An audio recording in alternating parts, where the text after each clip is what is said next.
Guys, आपका हमारे YouTube channel में स्वागत है।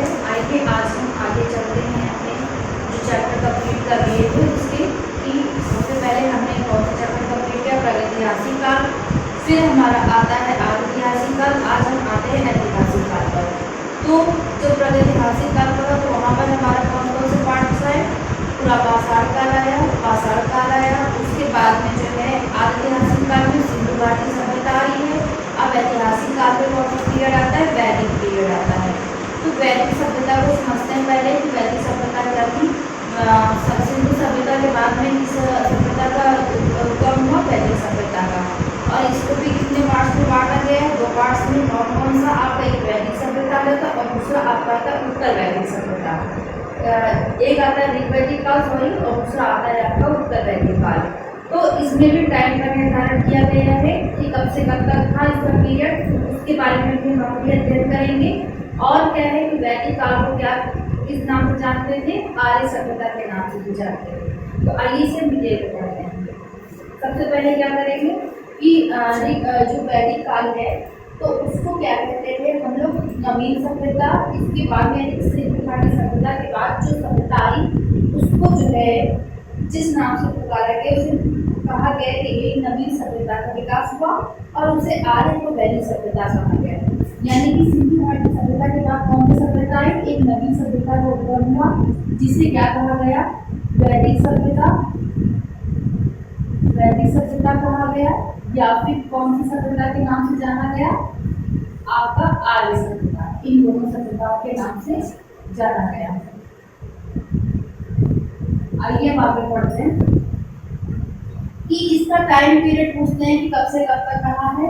तो आपका वैदिक काल का समय, पूरा वैदिक काल का समय रहा है, माना जाता है कि वैदिक काल का समय आपका आता है 1500 ईसा पूर्व से 600 ईसा पूर्व।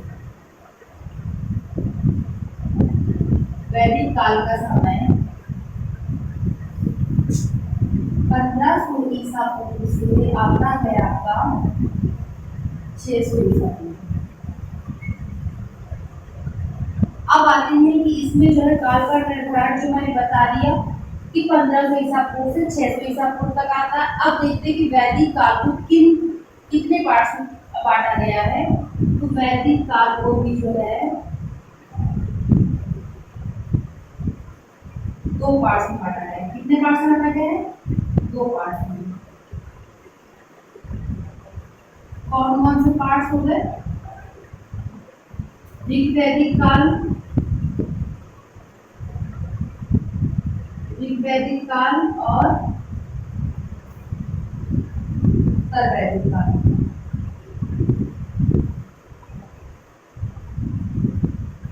अब देखेंगे ऋग वैदिक काल का समय के कब से कब तक रहा है, 1500 ईसा पूर्व से रहा है 1000 ईसा पूर्व तक इसका समय रहा है। उसके बाद में यहाँ पर क्या जाएगा, उत्तर वैदिक काल में तो जो समय बच रहा है उसको देंगे, यानी कि 1000 ईसा पूर्व से 600 ईसा पूर्व तक। ये सारी चीजें आती हैं।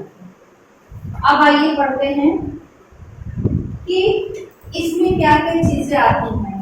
तो ऋग वैदिक काल में कौन से काल का अध्ययन करते हैं, तो इसमें केवल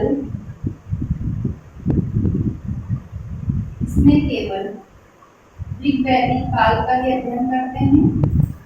ऋग वैदिक काल का ही विवरण मिलता है।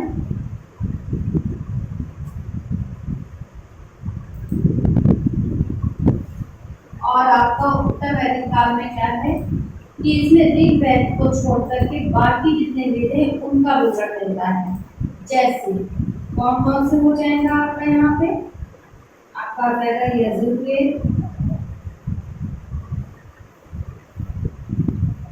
सामवेद और अथर्ववेद। सामवेद या अथर्ववेद, इन सबका जो है विवरण जो है मिल जाता है। इसके अलावा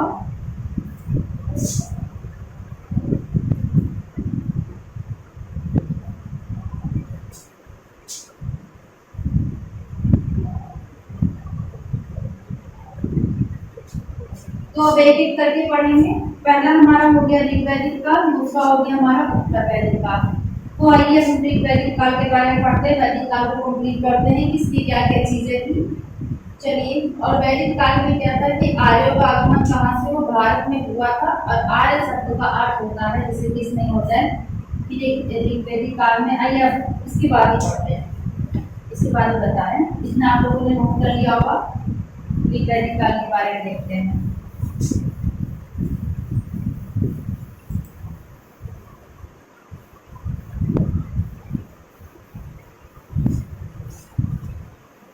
क्या है कि वैदिक काल में आर्यों का आगमन भारत में हुआ था। आर्य शब्द संस्कृत का शब्द है जिसका अर्थ होता है श्रेष्ठ।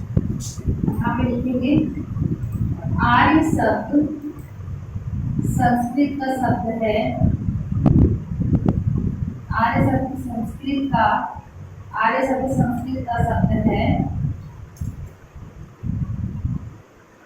जिसका अर्थ है श्रेष्ठ।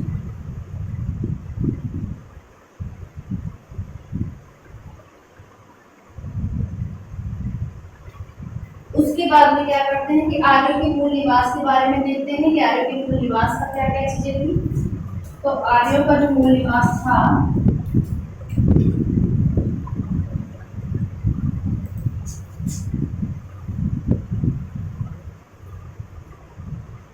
आपका यहाँ आता है मैक्स मुलर, पहला, फिर आपका आता है दयानंद सरस्वती, फिर आपके तीसरे आते हैं। इसके अलावा आपका तीसरा बाल गंगाधर तिलक,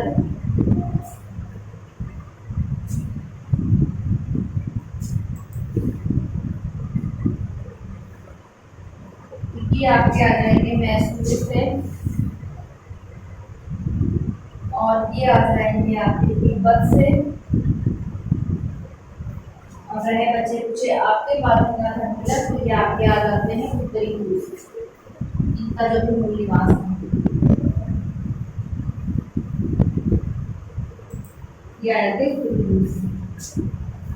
तो ये देख लिया कि मूल निवास कहाँ का से, मैसूर से है, दयानंद सरस्वती का तिब्बत से है, बाल गंगाधर तिलक का उत्तरी रूस से है। अब आइए देखते हैं कि इसके आगे देखते हैं क्या चीजें हैं इसके बारे में, कि इनका क्या था, कार्य क्या था, कितने वर्षों में बटा हुआ था, और इनका क्या ये चीजें थी। तो थोड़ा बहुत वैदिक काल के बारे में भी देख लिया कि इनका क्या था, कि जैसे कि इसमें ऐड कर ले कि आर्य सर्वप्रथम कहाँ से, तो सबसे पहले पंजाब एवं अफगानिस्तान में आकर बसे थे। और ये एक ऐसी व्यवस्था थी, ग्रामीण व्यवस्था थी, और उनकी भाषा क्या थी, संस्कृत थी। तो एक दो चीजें और ऐड कर लेंगे, इतना हो गया कि ये सबसे पहले कहाँ के आर्य बसे थे। आर्य सबसे पहले आकर के पंजाब और अफगानिस्तान में आकर बसे।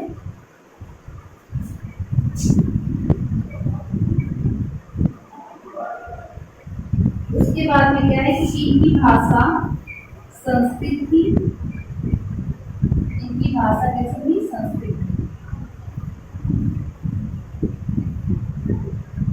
और एक दो पॉइंट्स इसके हो जाते हैं, जैसे कि संस्कृत में इनकी भाषा, और कहते हैं यह एक ग्रामीण व्यवस्था, जैसे शिशुवाटी सभ्यता पढ़े तो वो एक कैसी व्यवस्था थी, वो नगरीय व्यवस्था थी। और आर्यों की व्यवस्था कैसी थी, ग्रामीण व्यवस्था थी। इतनी चीज हो गई। अब इसके आगे देखते हैं कि ऋग्वैदिक काल में और क्या चीजें थी। ये आपका आर्यों का आ गया, ऋग्वैदिक काल का देखते हैं। इतना आप लोग नोट करने के साथ साथ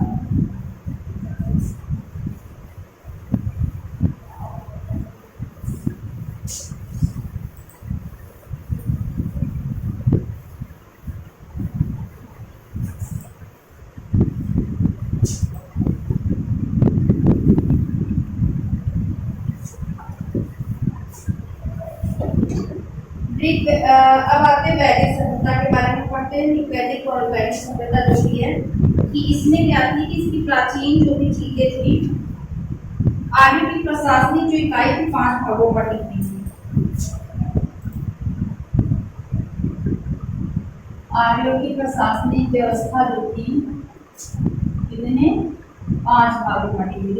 किसके हिसाब से? व्यवसाय के हिसाब से 5 भागों में व्यवसाय के हिसाब से बटी हुई थी। क्योंकि देखिए अब क्या है कि जहाँ जो जन्मे हैं, जिस जाति की बिरादरी में, उसी का कहलाता है व्यक्ति है। लेकिन उस टाइम पे क्या था कि जो जैसा व्यवसाय था, जैसा उसके अंदर क्षमता होती थी कार्य करने की, उसके हिसाब से जो है इनका जो है प्रशासनिक कार्यों का वर्गीकरण होता था, उसके हिसाब से जो है बांटा जाता था। जैसे कौन कौन से आ जाते हैं इसमें? कुल आ जाता है, ग्राम आ जाता है आपको, कुल ग्राम, और उसके बाद में आता है विश्व, जन और राष्ट्र। देखिए ये 5 हो गए, 1 2 3 4 5, ये 5 हो गए। कौन कौन से होंगे? कुल, ग्राम, विश्व और जन और राष्ट्र हो गया। इसके बाद में देखते हैं कि इनमें क्या था कि 4 वेदों का वर्णन मिलता है। सीधी सी बात है, 4 वेदों का वर्णन पहले बता चुके, जो है आपका ऋग्वेद, सामवेद, यजुर्वेद और आपका आता है अथर्ववेद।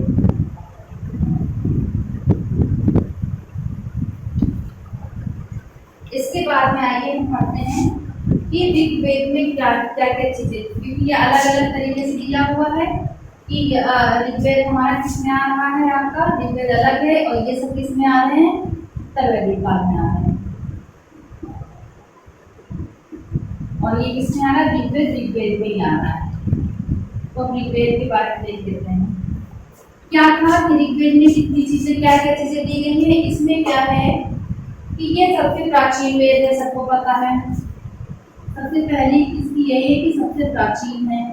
दूसरी बात क्या है कि इसमें क्या है कि 10 मंडल, 1028 सूक्त और 10,462 जो है चरण है। तो इसमें क्या है कि 10 मंडल और 1000 आपकी 1028 सूक्त हैं और 10,462 इसमें जो है आपके ये सूक्त हो गया और ये क्या हो गए? रचनाएं हैं। उसके बाद में रचनाएं, रचनाएं ऋग्वेद है। इसके बाद में क्या आता है कि इसके ऋग्वेद के तीसरे मंडल में क्या पाया गया है? गायत्री मंत्र।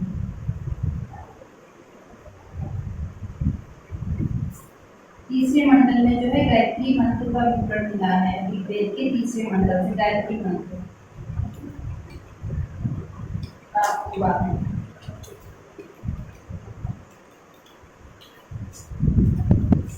तीसरे मंडल में गायत्री मंत्र प्राप्त हुआ है। फिर उसके बाद में क्या आता है कि इसमें जो है ऋग्वेद में श्लोक और प्रार्थनाएं का संचय। ऋग्वेद में कुल मंत्रों की संख्या कितनी बताई गई है? 10,580।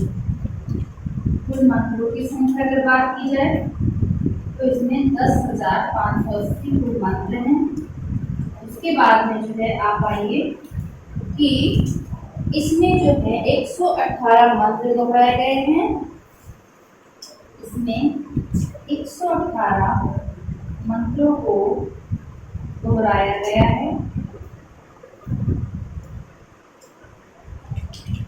और क्या है कि 10,462 तो विचार इनमें है ही है। उसके बाद में आइए हम आते हैं कि इसमें जो है जो वेदों का बताया गया है। अब इसके बाद में 4 वेद बता दिए गए हैं, इसमें 4 वेदों का विवरण मिलता है। तो इसमें समझ लेते हैं कि ये हो गया हमारा ऋग्वेद का विवरण, ये जो पहले बता दिए हैं। अब हम पढ़ते हैं यजुर्वेद के बारे में। दूसरा आता है यजुर्वेद, यज्ञों का विवरण। सबसे पहले इसमें यज्ञों का विवरण आता है यजुर्वेद में। यज्ञ के नियमों, विधि विधान, बलिदान विधि, यज्ञों का विवरण, विधि विधान, बलिदान इत्यादि इनका विवरण में यहाँ पे मिलता है। फिर आते हैं सामवेद पे। सामवेद रह गया का दूसरा, यहाँ पे रहते हैं सामवेद, सामवेद का अर्थ, साम का अर्थ होता है गान, इसका अर्थ होता है गान, सामवेद भाषा। तो इसमें जो है क्या किया गया है कि गान का विवरण मिला है, साम का अर्थ ही है गान। उसके बाद में क्या है कि इसमें क्या है संगीत के जो है संगीत का जगह कहा जाता है इस वेद को, और संगीत का द्वितीय स्रोत का वर्णन भी इसी में प्राप्त होता है। इसके बाद में क्या है अथर्ववेद की बात आती है। तो अथर्ववेद का भी क्या है, इसमें 18 ऋषि द्वारा रचित था और 600 इसमें पद्य हैं अथर्ववेद में, और इसमें क्या है 731 मंत्र हैं, और अथर्ववेद का संबंध चिकित्सा तंत्र, मंत्र और वशीकरण से। तो इसमें क्या है कि 731 क्या है पूरा 731 मंत्र हैं, और क्या है कि तंत्र विद्या, तंत्र मंत्र, टोना टोटका जिसकी बात करते हैं, तंत्र मंत्र और वशीकरण की बात की गई।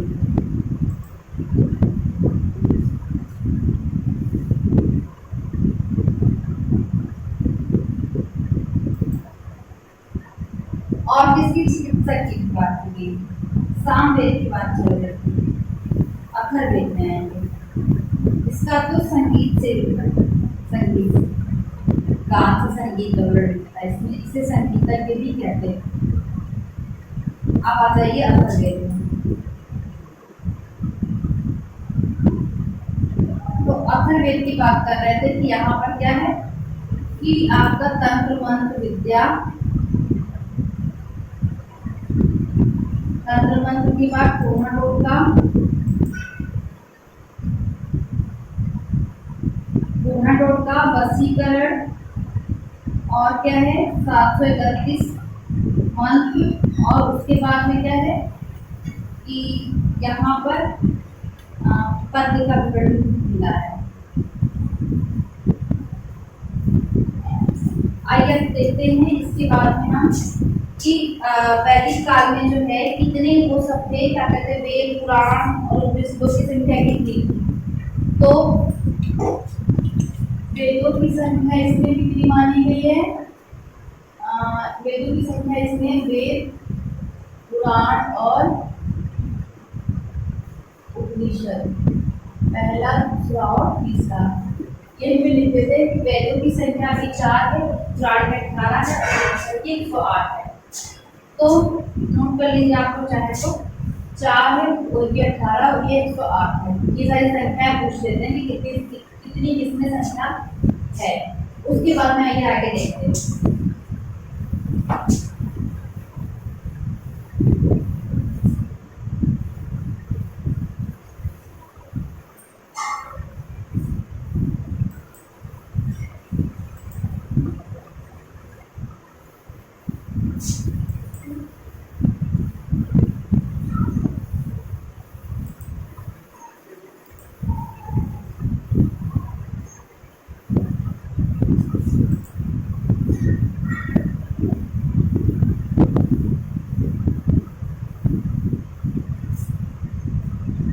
आइए इसके बाद देखते हैं उपनिषद का अर्थ।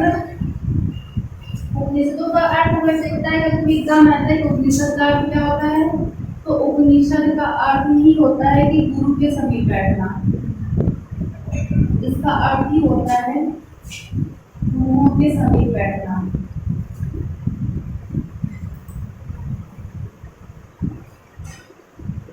इसका अर्थ दिया गया, उपनिषद का अर्थ उपनिषद का अर्थ क्या है। अब आइए वेदांत की संख्या कितनी मानी गई है, 6 वेदांत की संख्या मानी गई है, 6 वेदांतों की संख्या है।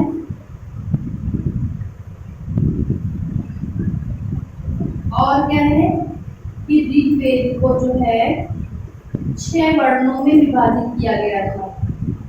कौन कौन से आपके पहले बता चुके, ब्राह्मण, क्षत्रिय, शूद्र और वैश्य, ये 4 वर्ण इसके बांटे गए थे। उसके बाद में क्या है कि इसमें कैसी व्यवस्था थी, वर्ण व्यवस्था के हिसाब से, जो व्यवसायिक हिसाब से के आधार पर किया था कि वर्णों का विभाजन था। तो ये लिखने की जरूरत नहीं, से पहले बहुत बार बता चुके हैं कि ब्राह्मण, क्षत्रिय, शूद्र और वैश्य, और वर्ण के हिसाब से जो व्यवसाय था, उसी हिसाब से वर्णों का विभाजन था। अब आते हैं कि वैदिक काल के देवता कौन कौन से थे। तो इंद्र देवता थे, सबसे पहले इंद्र देवता माने गए थे। इंद्र देवता कौन थे कि सबसे पूजनीय देवता माने गए थे। और उसके बाद में अग्नि देवता आते हैं, फिर आपके आते हैं वरुण, फिर आपके आते हैं सोम, मारुत और रुद्र देवता। इन देवताओं की जो पूजा की जाती है। तो अग्नि देवता का कार्य क्या था कि आर्य में सर्वाधिक प्रिय देवता माने गए हैं, और उसमें क्या है कि इनका काम क्या था कि युद्धों का पालन करवाना, और क्या था कि बरसात वगैरह इन सब चीजों पे ध्यान देते थे।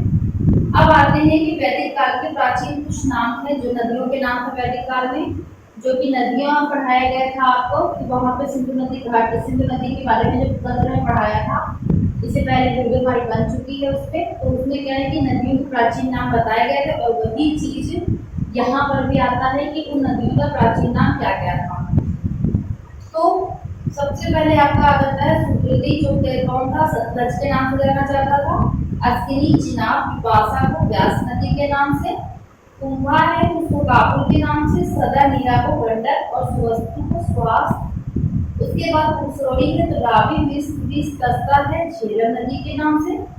उसके बाद सरस्वती, जिसका नाम आज भी फेमस सरस्वती नदी, तो घगर नदी, और प्रमुख जो है कुर्रम के नाम से।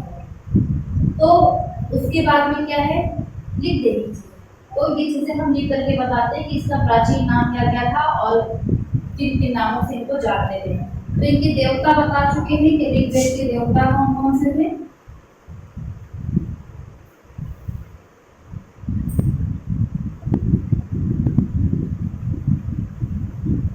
आपके इंद्र आ जाते हैं, अग्नि देवता, वरुण, सोम, मारुत, रुद्र। तो ये आपके पूरे टोटल 6 देवता माने गए थे, और 6 जो है लिखे गए। सबसे प्रमुखता किसको थी, इंद्र देवता की, सबसे पूजनीय यही माने गए हैं ऋग्वेद में। उसके बाद में क्या आते हैं कि इसमें जो है प्राचीन नाम जो दिए गए थे कि किसका क्या नाम था। तो आइए देखते हैं प्राचीन और आधुनिक नाम कौन कौन से थे, जो क्या था कि ऋग्वेद में नाम थे और आज के टाइम पर उनको किस नाम से जानते हैं। तो सबसे पहले आपका आता है सुकृति, उसको किस नाम से कहते हैं आज के टाइम में, सतलज। अश्विनी है चिनाब नदी, जैसे आप सिंधु नदी तंत्र पढ़ेंगे तो वहाँ पर क्या है प्राचीन और आधुनिक नाम का भी कभी कभी आ जाता है एग्जाम में कि इसका प्राचीन नाम क्या है। जैसे विपाशा पूछ लेंगे कि बताइए विपाशा नदी जो थी उसको जो है ये सब नदियों के नाम है, उसको आज के टाइम पे किस नाम से जानते हैं। तो फिर आपका व्यास हो जाएगा, कुंभा नदी उसको किसको क्या है, काबुल, और आपका रहता है सदा, नीला, गंडक है, सुवस्तु है, स्वाद है, उसके बाद कुसरोड़ी है जो रावी नदी है, दस्ता है तो झेलम है, फिर सरस्वती है, घगर नदी, और प्रमुख है तो कुर्रम नदी आ जाएगा। ये सारे क्या थे, इसके प्राचीन नाम थे, और इधर जो है कि आधुनिक नाम से जो भी जानते हैं उनके बारे में बोल रहा है। फिर आइए हम देखते हैं कि वैदिक काल को जो थे 6 ऋषियों ने, उन्होंने क्या किया है कि इसके जो भी मंत्र थे, जो भी इसके मंत्र थे, उपनिषद थे, उनका अध्ययन करने के बाद क्या किया है कि 6 दर्शन में इनको बांट दिया गया है, बंटवारा कर दिया। और ये भी आता है कि जो भारतीय दर्शन है, दर्शन शास्त्र है, उसको कितने पार्ट में बांटा गया, 6 दर्शन में 6 पार्ट में बांटा गया है। और उसी का अध्ययन जो है हम लोग करते हैं, फिलॉसफी जो पढ़ते हैं उसमें इन्हीं सारे 6 अध्ययनों का जो भी पार्ट है उनके बारे में पढ़ते हैं। और यहीं से जो है पता चलता है कि किस दर्शन शास्त्र ने कहा किसकी बात की है, किसने प्रकृति की बात की है, किसी ने आत्मा परमात्मा की बात की है, और किसी ने किसी और कोई और चीज़ तो नहीं है, लेकिन क्या है प्रकृति, आत्मा, परमात्मा सब एक ही चीज़ को माना है कि अंत में जो परमात्मा के पास में ही लीन होना है जो भी है। तो सबसे पहले आता है सांख्य दर्शन, इसकी कौन रचयिता थे, ये चीज पूछता है क्वेश्चन में, किसके रचयिता कौन है। तो आपके इसके आते हैं सांख्य दर्शन के कपिल आते हैं, फिर न्याय के आते हैं, न्याय के गौतम आते हैं, योग दर्शन के क्वेश्चन बहुत पूछे जाते हैं, इसको उसके कौन थे, प्रतिपादक कौन थे, तो आपके पतंजलि थे। वैश्विक के आते हैं तो कणाद हैं, उत्तर मीमांसा की बात आती है तो बादरायण, उसके बाद में पूर्वी मीमांसा की बात आती है तो जैन। तो इतनी चीजें हो गई थी आपके वैदिक काल से, जो वैदिक काल के 2 पार्ट्स बताए थे, और इसमें से जो है वो थोड़े बहुत क्वेश्चन निकल के आते हैं। आर्य की भाषा क्या थी, संस्कृत थी, और आज इन्होंने क्या किया, तो वैदिक काल में कितने पार्ट्स में बांटा गया था, तो 6 पार्ट्स में बांटा गया था। इनके अलावा जैसे क्या कहता है कि आर्यों का समाज कैसा था, पितृ प्रधान था। आइए उन क्वेश्चन को थोड़ा सा लिख लेते हैं, बता के समझा देते हैं आप लोगों को। और उसके बाद में क्या है, क्या होगा कि यहाँ से हम लोग को पता चलेगा कि क्या अंतर है। जैसे कि सिंधु सभ्यता में कैसी सत्ता चल रही थी, मातृ सत्तात्मक, और यहाँ पर क्या है, पितृ सत्तात्मक आ जाएगा। तो यही छोटे मोटे जो डिफरेंस है उन्हीं को हम लोग दे करके चलेंगे कि क्या क्या चीजें होती हैं, उनको समझेंगे। इनको नोट कर लीजिए आप लोग, सीट रख लीजिए, उसके बाद क्वेश्चन को समझते हैं, फिर आप उत्तर वैदिक काल के जो भी क्वेश्चन होते हैं उनको पढ़ते हैं, उसके बाद में ये कंप्लीट होता है।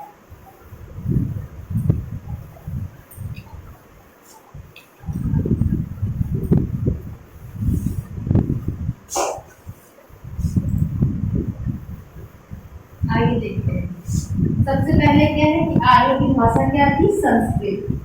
फिर ये किस तरह की सभ्यता थी, किस तरह की सत्ता थी, समाज था, पितृ प्रधान था।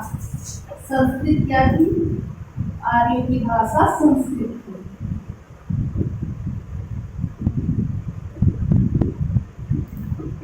और क्या था, इनका व्यवसाय क्या था, पशुपालन।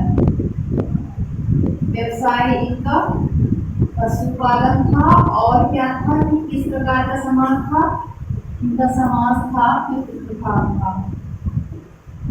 समाज किस प्रकार का था, पितृ प्रधान था। उसके बाद में क्या है कि यहाँ पर भी चीजें क्या थी कि गाय को जो है पूजनीय माना जाता था। गाय को नहीं, गाय को जो है अनन्य यानी कि न मारे जाने योग्य पशु की श्रेणी में रखा गया था। गाय को जो है अनन्य माना गया था। गाय को अनन्य मान करके क्या किया गया था, ना यानी कि पूजनीय थी उस टाइम पे गाय, अनन्य माना गया था।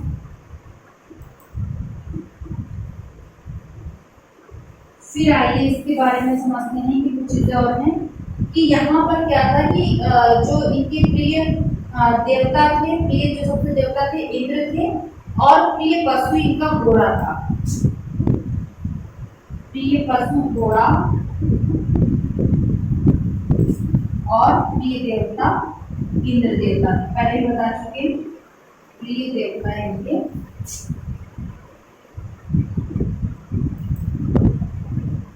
इंद्र देवता। इसके बाद आइए ये देखते हैं कि यहाँ पर जो है, यहाँ के लोग आर्यों के द्वारा खोजी गई धातु लोहा थी। इनके द्वारा खोजी गई धातु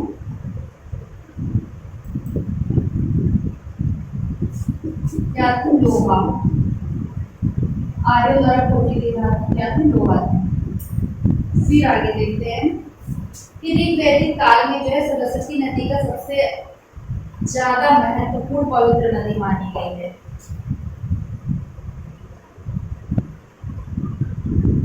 ऋग्वैदिक काल में सरस्वती नदी को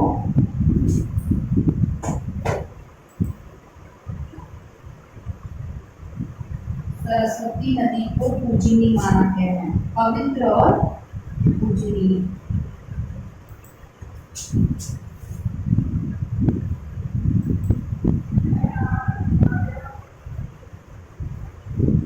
सरस्वती नदी को पवित्र और पूजनीय माना गया है कब, ऋग्वैदिक काल में। और इसके बाद में क्या है कि ऋग्वैदिक काल में गंगा का उल्लेख एक बार हुआ है, और यमुना का उल्लेख 3 बार, और सिंधु नदी का उल्लेख सर्वाधिक बार हुआ है। ये भी पूछते हैं कि ऋग्वैदिक काल में जो है, ऋग्वैदिक काल में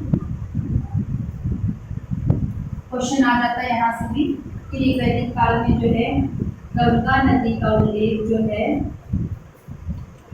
1 बार, और आपका यमुना नदी का उल्लेख 3 बार, और सिंधु नदी का कई बार उल्लेख मिला है।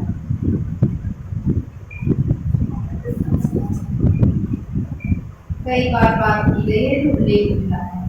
तो क्वेश्चन आपको कहाँ से बनेगा, यहाँ से बनेगा। गंगा नदी को उल्लेख कितनी बार है, 1 बार, क्योंकि एक ही बार मिला है, तो यहाँ से पूछ लिया जाएगा। और उसका यमुना का 3 बार। और एक क्वेश्चन यहाँ से निकलता है कि ऋग्वैदिक काल में सबसे पूजनीय नदी कौन सी थी, तो सरस्वती नदी को माना गया है पवित्र और पूजनीय।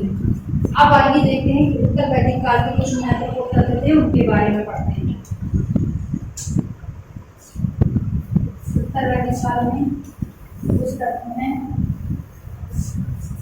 वो भी पढ़ लेते हैं, थोड़े से क्वेश्चन से बस उसके बाद हम डील करते हैं। ये पीरियड आपका जो एशियन हिस्ट्री थी उसमें जो है आपका प्रागैतिहासिक काल और ये सब जो वो कंप्लीट हो जाएगा। तो उत्तर वैदिक काल में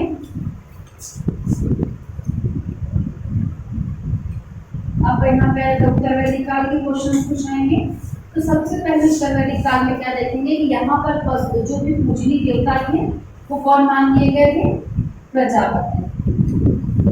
इंद्र की जगह कौन सा देवता मानेंगे? प्रजापति देवता को माना जाने लगा था यहाँ पे इंद्र की जगह पे।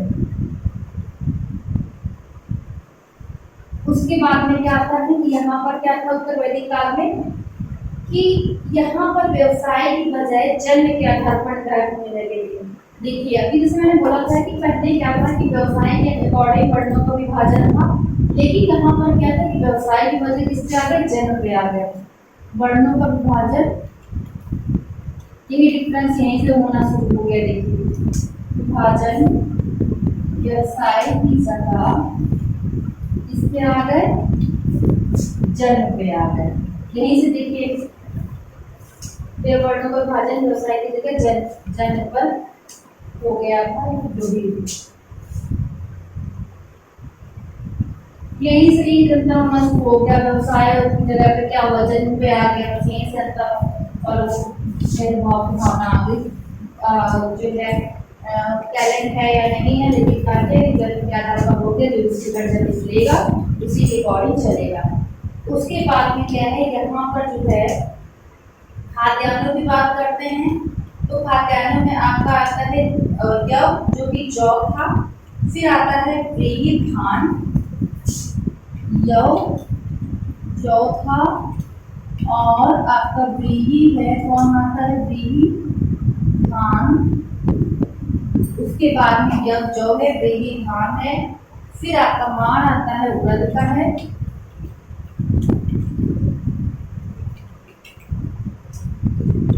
मार जो उड़द का आता है, और उसके बाद में उड़द है मूंग का है,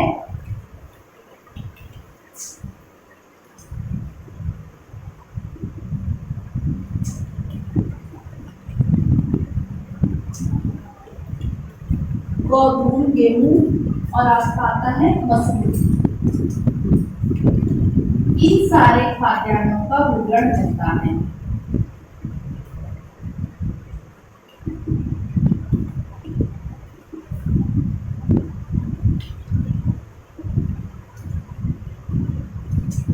अब आते हैं कुछ एक पॉइंट उत्तर वैदिक जो था ग्रंथों में लोहे के लिए लोह अयस एवं कृष्ण अयस शब्द का प्रयोग हुआ है। और इसमें क्या किया गया है कि अंतर जीखेड़ा में पहली बार कृषि से संबंधित 2 उपकरण प्राप्त हुए हैं। अंतर रंजीखेड़ा से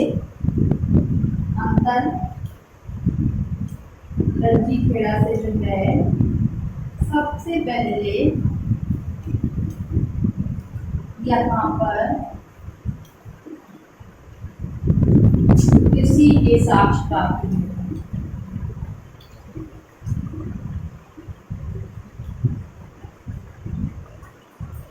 उसके बाद में आइए यहाँ पे क्या बोला है कि लोह की जगह पर क्या यूज करते थे इसका नाम? लोह की जगह पर उत्तर वैदिक काल में लोहे के लिए लोह अयस एवं कृष्ण अयस शब्द का प्रयोग करते थे। इसके लिए शब्द का प्रयोग लोह अयस एवं कृष्ण अयस।